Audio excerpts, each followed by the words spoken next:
사도행전 23장 31절부터 24장 9절까지의 말씀으로 큐티인 제목은 드둘로의 고발입니다.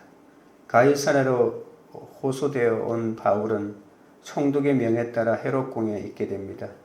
5일 뒤에 대제사장 아나니아가 장로들과 변호사 드둘로와 함께 총독 앞에서 바울을 고발합니다. 드둘로가 바울을 전염병 같은 자이며 유대인들을 소요하게 하는 나사렛 이단의 우두머리라고 고발하자 유대인들은 이 말이 옳다고 주장합니다. 첫째로 바울을 호송하게 하고입니다. 31절 32절입니다.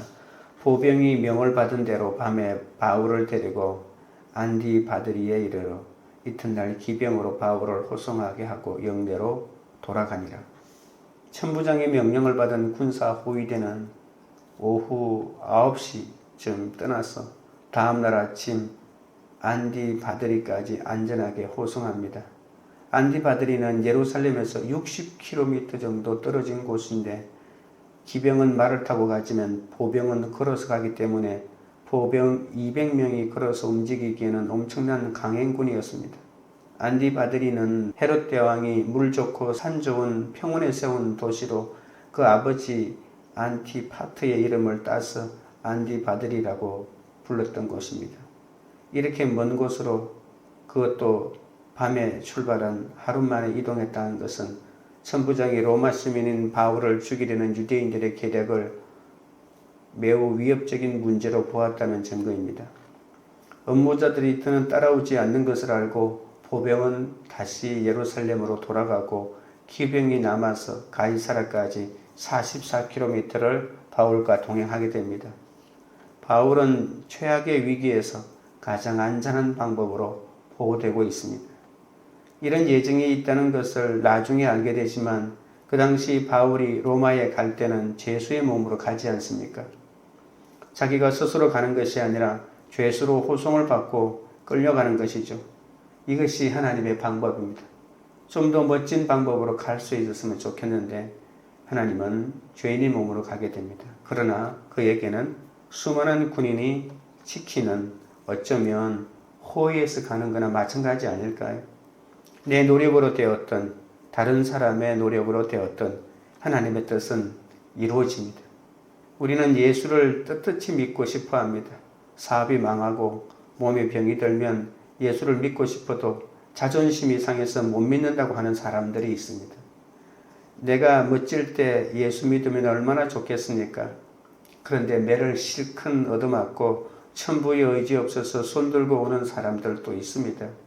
이때 자존심을 내세우는 사람들이 있습니다. 매를 맞고 오든 안 맞고 오든 그것은 중요한 것이 아닙니다. 주님에게 왔다 하는 것이 중요하지 않습니까?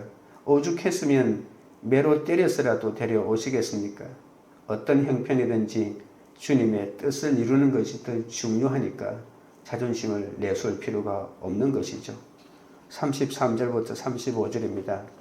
그들이 가이사랴에 들어가서 편지를 총독에게 드리고 바울을 그 앞에 세우니 총독이 읽고 바울더러 어느 영지 사람이냐 물어 길리기아 사람인 줄 알고 이르되 너를 고발하는 사람들이 오거든 내 말을 들으리라 하고 헤롯궁에 그를 지키라 명하니라. 그 기병대가 가이사랴에 도착하자 바울은 벨릭스 총독에게 넘겨져 그의 보호 아래 있게 됩니다. 벨릭스는 추후 52년부터 59년 사이에 약 7년 동안 유대를 다스렸던 총독이었습니다. 벨릭스는 천부장의 편지를 읽고 바울이 어느 영지의 출신인지를 묻습니다. 만일 바울이 수리아나 아나톨리아 등의 다른 왕국 출신이었다면 그 영지의 통치자에게 이 재판을 넘기는 것이 합당하다고 여겼기 때문입니다. 그러니까 총독도 지역마다 총독이 따로따로 있다는 것입니다. 그래서 자신이 다스리는 지역의 총독인지 아니면 로마가 관할하고 있는 총독인지를 살폈던 것이죠. 하지만 이 길리기아 다소라고 하는 지역은 로마 관리가 외부의 자문 없이 이 사건을 직접 신문해서 판단할 권리가 있는 것이죠. 벨릭스는 바울을 고소한 자들이 도착한 후에 사건의 전모를 듣도록 하고 우선 헤롯이 자기를 위하여 가이사랴에 세웠던 로마 총독부 건물로 사용하고 있는 이 헤롯궁전에 바울을 구류해 둘 것을 명합니다. 인생이란 내 뜻을 이루기 위해 사는 것이 아니라 주님의 뜻을 위하여 결혼하고 가정생활하고 공부하고 사업하고 삶을 살아가는 것이죠. 하나님은 당신의 뜻을 이루기 위해서 우리의 삶 속에서 우리를 보호하기도 하고 또 우리를 당신의 뜻 가운데 안전하게 두기도 합니다. 하나님을 섬기는 사람은 하나님이 도와주십니다. 믿으십니까? 누가 우리를 해하려고 할지라도 하나님이 우리와 함께 계시면 아무 문제가 없다는 것입니다. 시편 23편 1절에도 여호와는 나의 목자시니 내게 부족함이 없으리로다. 그리고 2절에도 내가 사망의 음침한 골짜기로 다닐지라도 해를 받지 않는다고 말하고 있지 않습니까? 사람의 살고 죽는 것은 하나님의 손에 달려 있습니다. 어떤 사람은 천진난만한 어린 나이 때 하나님이 불러갈 수도 있습니다. 이 어린 나이가 무슨 죄가 있어서 죽나 싶지만 하나님께서는 그 아이를 그때 데려가는 것이 최선이기 때문에 데려가는 것이죠.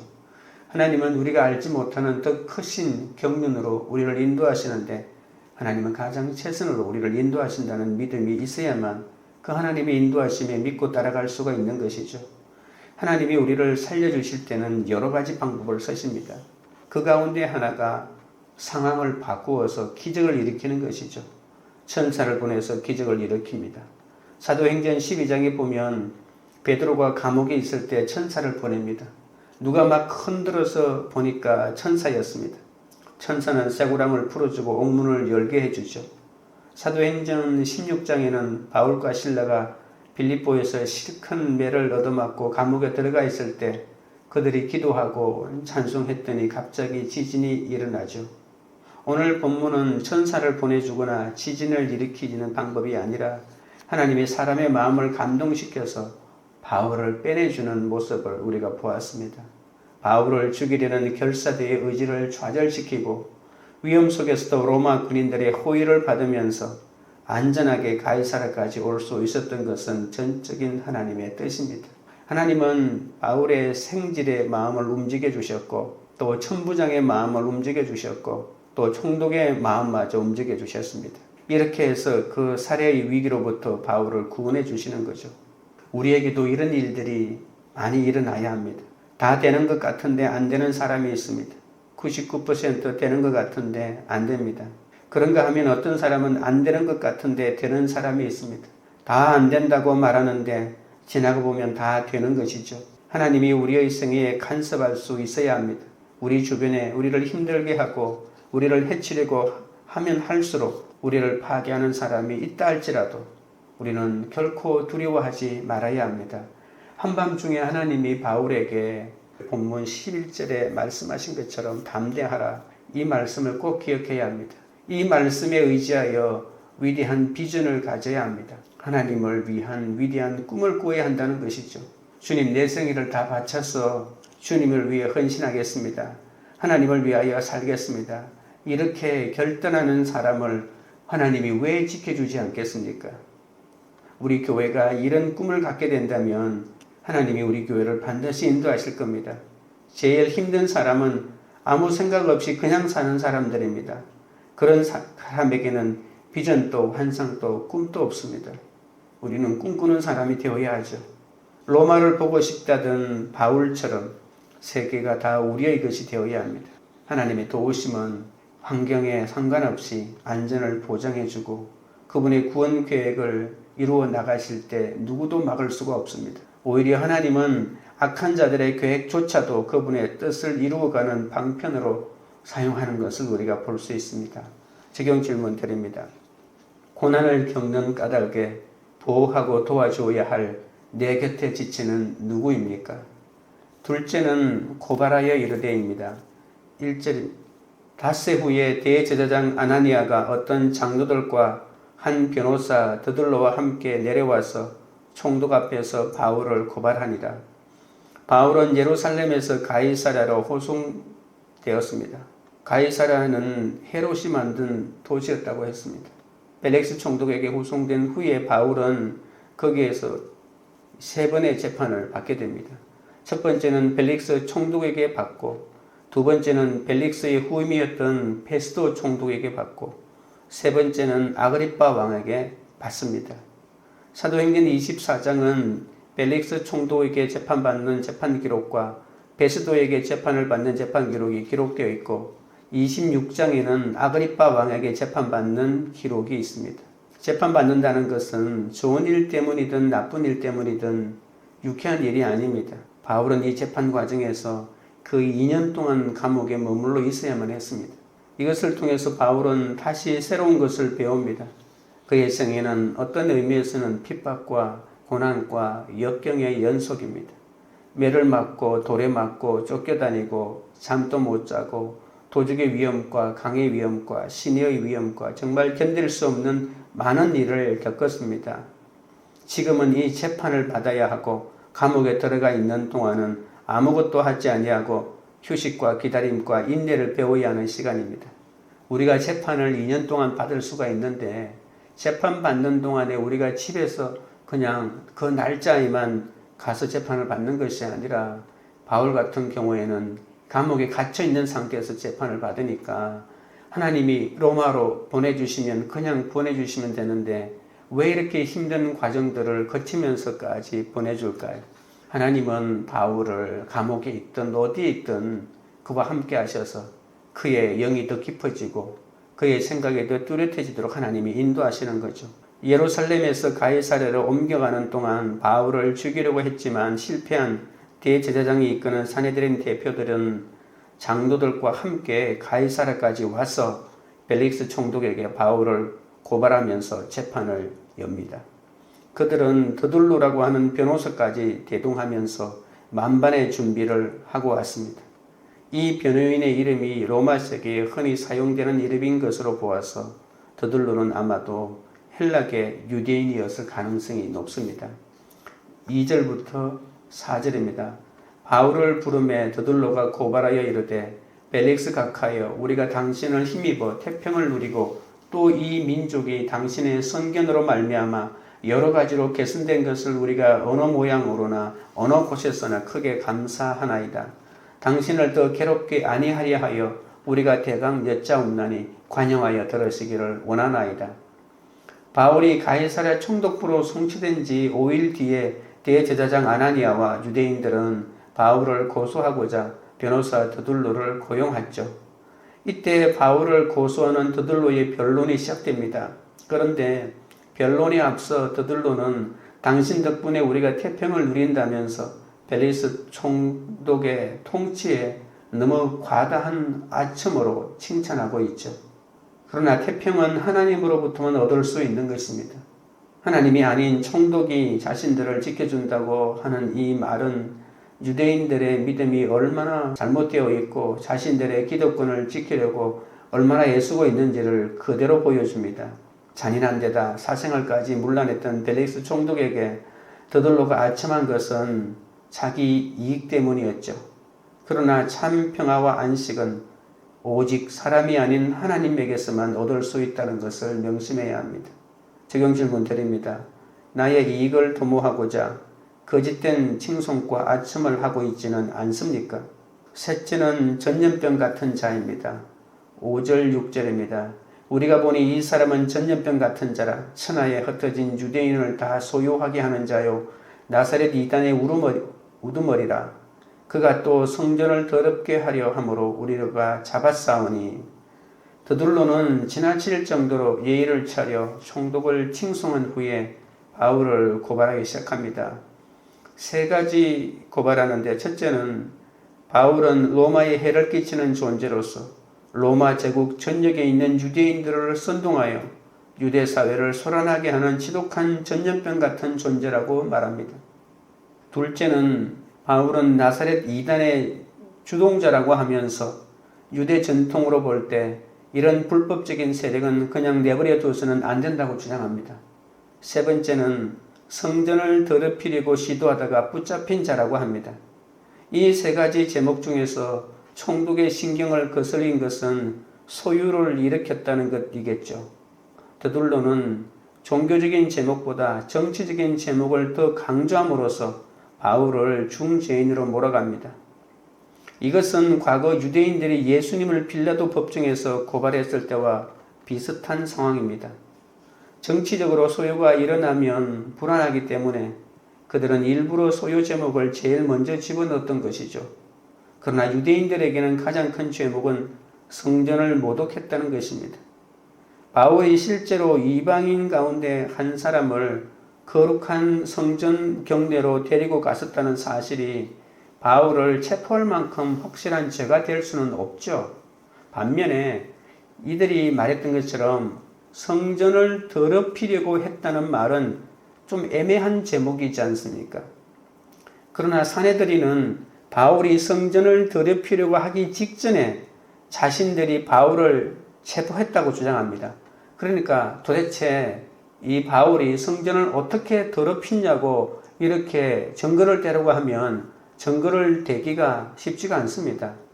폭도들이 난폭하게 바울을 죽이려고 공격했던 것은 오히려 성전을 부정한 것으로부터 지키고 성전의 치안과 질서를 유지하기 위한 정당 방위였다고 주장하고 있는 것이죠.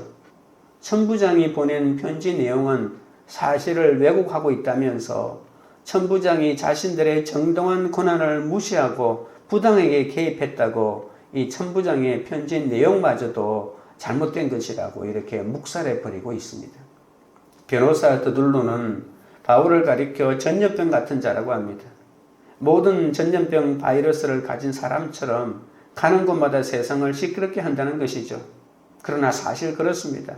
그리스도인들은 사랑의 전염병을 옮기는 바이러스 같은 존재들 아닙니까?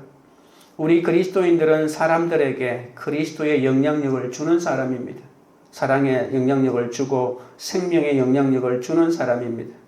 이 사람들이 바로 그리스도인입니다. 만약 어떤 그리스도인들이 한 직장에 갔는데 그 직장이 변하지 않았다면 그것은 사장이 잘못된 것이 아니라 그 사람이 잘못된 것이죠. 껍데기나 위선가의 비겁한 행동 때문에 결국은 자기가 있는 그 직장에도 아무런 변화가 일어나지 않았다고 볼 수가 있는 것이죠. 그리스도인은 어느 곳에 가든지 세상을 변화시키는 사람들입니다. 이러한 드둘로의 변론에 대하여 벨릭스 총독은 바울에게 말할 기회를 줍니다. 8절 9절입니다.